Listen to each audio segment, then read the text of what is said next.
Ordinateur ouvert, processeur, RAM, alimentation, carte graphique s'il y en a une.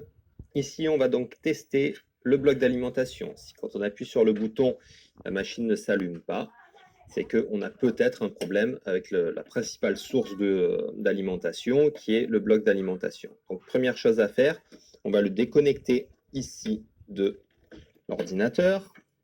On va déconnecter aussi s'il y a un câble qui arrive sur la carte mère à 4 broches ou à 8 broches sur les cartes mères plus récentes, vous demandant plus d'énergie. Et on va récupérer la partie la plus large. Donc le test du trombone est assez simple. Sur cette partie-là, il y a toujours un fil vert, comme on peut voir ici.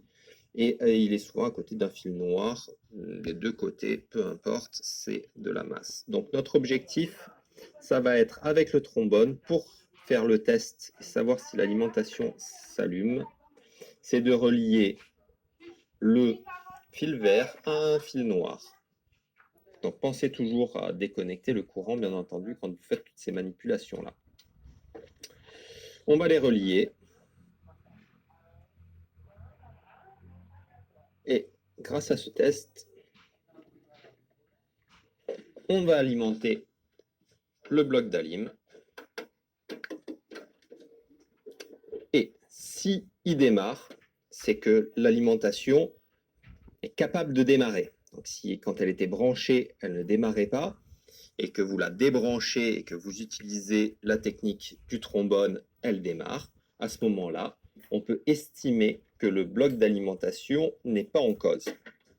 Si avec ce test-là, votre alimentation ne s'allume pas, eh ben, c'est le bloc d'alimentation qu'il faut changer. Donc on a décelé la panne.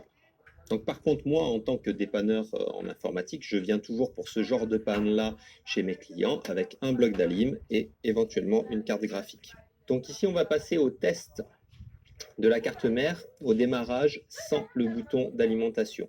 Donc on voit qu'il y a plusieurs petits fils qui arrivent sur un connecteur qui s'appelle JFP1 ici.